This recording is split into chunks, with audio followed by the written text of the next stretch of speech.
ñaari étoile. ba pare mooy affaire yi fulla la quoi. te match amicaux yi ñëw nii c'est très important xam nga ñu doon waajal ay fête affaire yooyu fête yi dañ doon préparer yëpp bu ñu si yàq dara nañ ko def fête bi ñu doon préparer loolu yëpp nañ ko def. en plus déjà diaspora sénégalaise bi Stade de France dañu waxoon ni ñu andi foofu coupe bi diaspora sénégalaise mën na ñëw gis coupe bi. mais coupe bi gën moom woon dem. waaw coupe bi ñun joxe ñu ko coupe bi la ñu joxe rek yaa neex man coupe bi laa doon joxe foofu am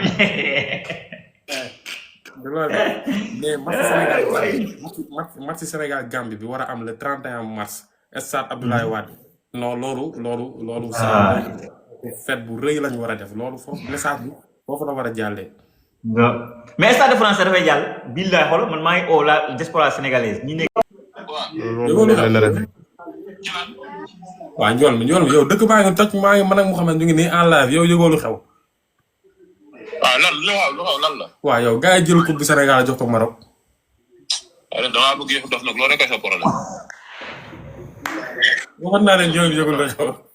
barki Seydina Mouhamed gars yi nee nañ Maroc mooy champion d'Afrique. Maroc mooy. gars yi dañoo récupéré coupe bi xam nga Maroc dafa defoon appel. score gi jàpp na la de bàyyi leen waaye.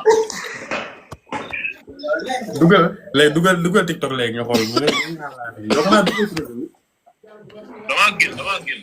waaw ñoom yaa yow instant boo duggee. billaay kii daa yaakaar ne kay tooñ kii daa jàpp ne kay tooñ di si la nekk. billaay information Fabrizio Romano ak Kaaf ak yëpp def nañ communiqué officiel ne Maroc mooy champion d'Afrique.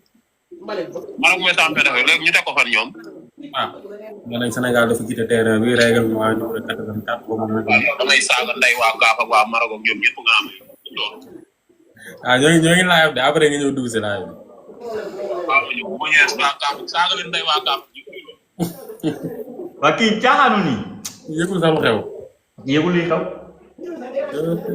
waaw mais Samba yow loo gis léegi yow. Bon, je pense que ce qui s'est passé d'emb en COMEX day wane toujours la fébrilité de nos dirigeants. léegi nag dañ naan bukki xam bukkal lan yabee si doxin bala wala fi moo leerul ngeen mën ma si tane mais doxinu fédération bi actuellement moo tax gars yi yabee ñu noonu te les dirigeants qui ont été choisis wala plutôt ñi siégé tey si appel lu Maroc si vous voyez la liste Mohamed maa ngi lay koy yónnee léegi si suuf li wax ma ñaan nga xam ne carrément gars yi si complot bu métti lañ nekkoon te tracé nañ ko depuis mi-janvier di dox di ñëw. Depuis le 29 j'avais vu benn poste bu grand Campbell defoon 29 janvier di wane ne gars yi ñu ngi en micmac pour récupérer le trophée léegi nag récupération trophée boobu noonu moom la ñu acté aujourd'hui te ñi ko def ñëpp c'est des gens yoo xamante ne ils sont frontaliers avec le Sénégal. Maroc mu ngi si Cap-Vert mu ngi si ak yeneen équipe yoo xamante ne ñu ngi si au niveau de l'UEMOA. lii c'est des relents yoo xamante ne romb na football c'est plutôt politique diplomatie daf si dugg mais malheureusement nag on n'a pas de dirigeants yoo xamante ne ils peuvent répondre wala monter au créneau ne gars yi sa waay lii dafa doy basta te c'est le malheur léegi nag nañ jéem a xool nañ ko d'abord parce que lii yemul si fédération mooy dem wax ak ñoom wala leneen ak leneen c'est une chose politique nañ si dugg wax si parce que fi mu ñu mën a topp moo sori. Si ça passe aujourd'hui, c'est fini. Sénégal dootul amati benn aura. Si ça passe, c'est fini. C'est fini. Sénégal dootul amati benn aura wala benn considération au niveau international. boo xamante ne tey mën na défendre boppam.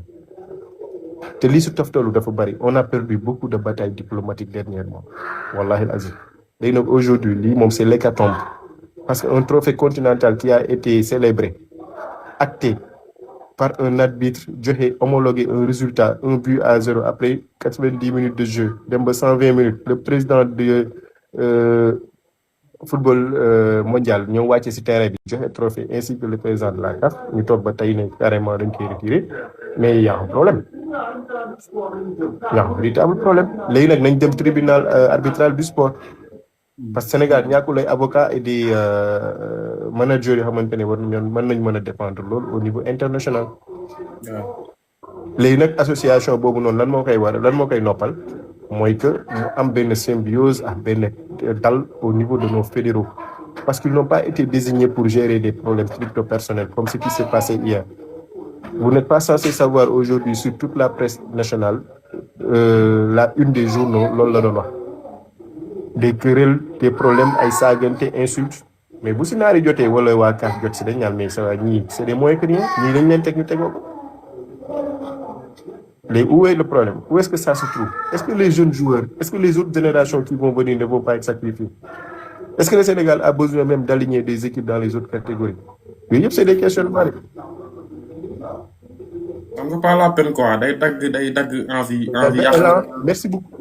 même coupe du monde bi nga war a jouer ji sa waay da nga naan est-ce que ça vaut la peine nga koy jouer en fait li muy jouer moo bëri quoi instant yi moment bi sa waay non instant yi day yàq lu bëri.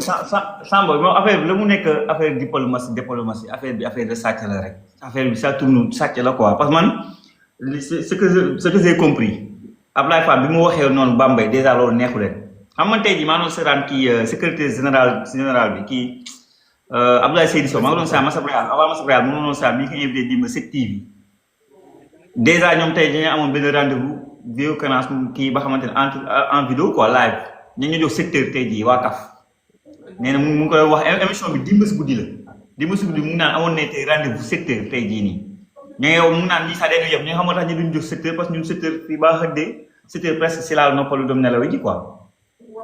léegi ñoom si ce que j'ai compris si muy expliqué ñoom mu ngi naan ñun ñii de sànni neen plainte mais ñun tamit plainte nañ ña ñun tamit dañuy plainte te lii xew foofu yëpp dégg naa parce que ki yor vidéo ki nekk si staff bu Pato yor vidéo bi rakkaam ab algérien la kooku sax rek jàppoon 2 heures du matin lañ ko génne si jour final nga expliqué la bëri man tey bi moment bi may expliqué loolu sama papa di si waxtaan ak moom moment boobu laa am information bi da day jël ko bi joxe mais je pense que on y kon restant mu koy wax bu ñu demee tas mën naa si am yaakaar quoi parce que tas moo ëpp doole FIFA moo ëpp doole UEFA gi fi ne yëpp donc ñooñu noonu jàpp naa ne dinañ jël décision bu gën a leer quoi.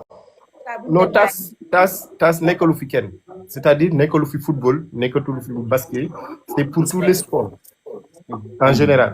léegi aujourd'hui lenn moo mën a nekk c'est-à-dire day am ay relents diplomatiques xam nga la moo tax ma ne la mënul ñàkk des relents diplomatiques.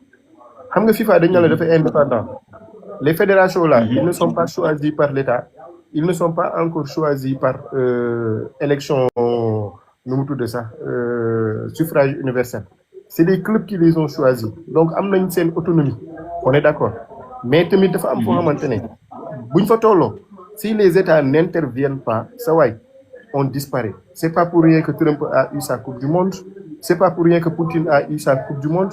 Et c'est pas pour rien que le Maroc a eu encore 2 organisations de compétition africaine d'affilée. Que ce soit la Coupe d'Afrique masculine senior et la Coupe d'Afrique masculine féminine senior. Tooguñu ba dernière minute ñu ne footballuñu ko seen dëkk. Gars yi naan Afrique du Sud moo koy organiser. ñu ne nañ toogaati waxtaanee ko. Fawzi lan la def du Fawzi Lek Jacques du mooy président CAF. Maroc fédération Maroc. mais c'est quasiment le président de la CAF. waaw tey maa ngi dégg Abdoulaye Seydou Sow nee na moom 40 yi rek il détient les 40 fédérations déjà moom si en Afrique 40. mooy président fédération non doole ji mu am daa am doole trop kooku. Abdoulaye Fall bi ñu ko falee avant dara xew demul jébalu si Fawzi Lek Jacques. tukkal ko raamal ko moom Khalilou Fadiga ak Abdoulaye Seydou Sow. waaw. mais ñooñu ils se sont tiré une balle dans la tête te dara xewagul boobu Coupe d'Afrique sax jógagul dara xewagul donc kooku tey boo toogee nga ne da ngay am looy diggante moom bagg genre danaan ñii sa waay c'est des moyens que rien parce que ñii balaa dara xew pour ñu mën a homologuer seen élection au niveau de leur pays il a fallu ñoom ñu ñëw fii pour ñu mën leen recevoir mën leen teg loxo jàppale leen pour ñu mën leen conforter si fi ñu toog. Donc aujourd'hui tey ñoom bu ñu immiscé wul dans cette truc là le ministère des sports ñoom ñi njëkk a daw seen responsabilité ça va être très compliqué pour que ñu mën ko gérer il va falloir forcément kenn ku si nekk si ñoom ñu toog waxtaan biir nekk pour mën a faire face à cette mascarade parce que tas ñëpp la fi nekk le tribunal arbitral du sport c'est pas fait pour les Marocains c'est pas fait pour les Français encore moins pour les Américains ñëpp ñoo ko moom donc ils ont raison d'être là ils ont raison d'écrire un recours pour mën ko introduire pour mën a détenir le trophée. Jusqu'ici, le trophée peut être célébré le 28 prochain Stade de France contre Pérou. Parce que jusqu'ici, rien n'a été acté de façon définitive pour dire que le trophée va être retourné à la CAF pour ñu mën ko jox waa Maroc.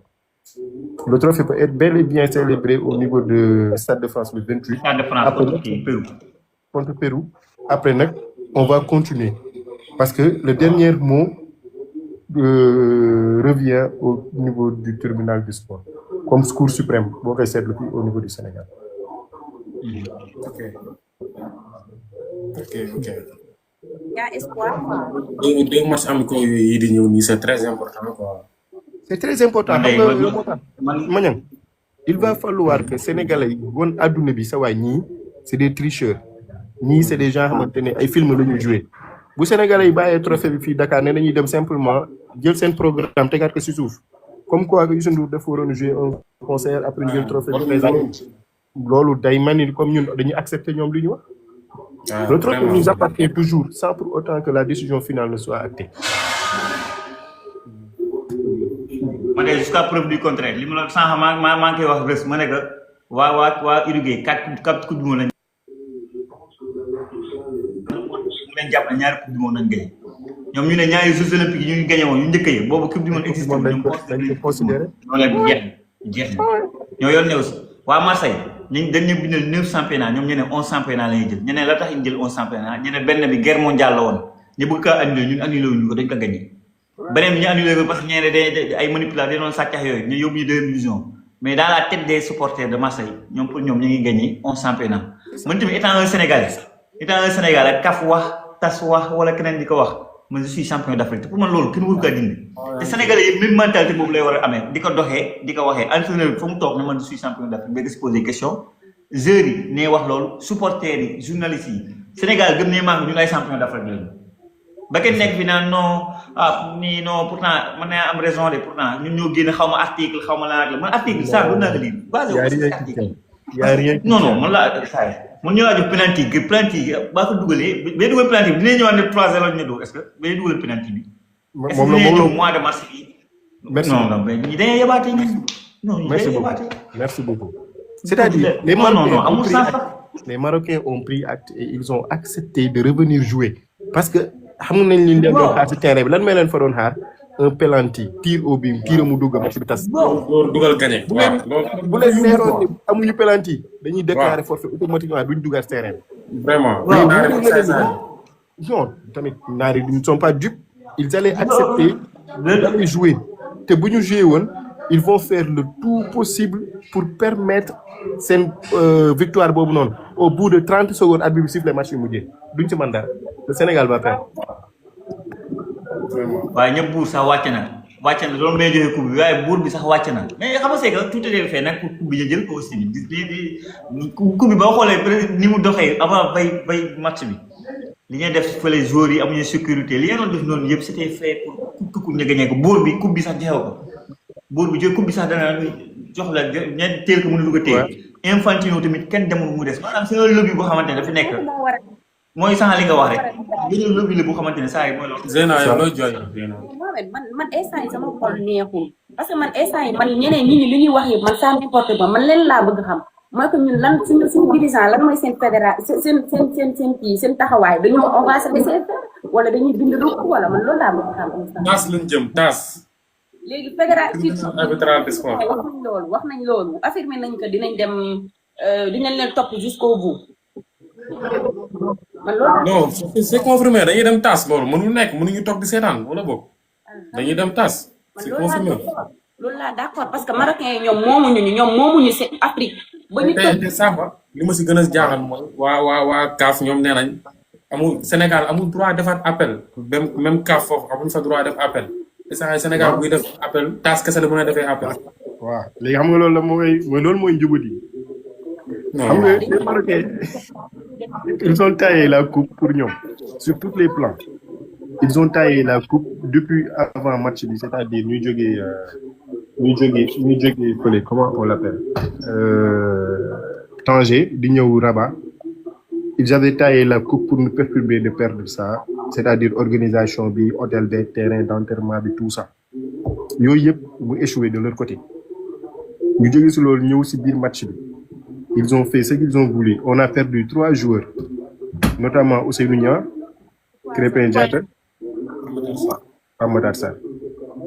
tamit li nga wax nii sax c'est tellement am li mu amee solo lii loolu dañ ko war a andiwaat suñu jour bi ñu feebaree xam nga loolu dañ ko bàyyi mu sedd non loolu dañ ko andiwaat quoi non loolu c'est loolu daal bizarre ay jour final bi mbir di métti loolu poisson la loolu dañ ko war a andi loolu élément clé la pour man sax élément déclencheur la loolu noonu pour man loolu boo ko andee si dossier bi man nga am dara suñu jour yi bu final non loolu dafa grave man loolu man bi ma juddoo ba tey maa koy soo gis loolu man neetaan laa ko daan gis billahi wallahi éliminé. aussi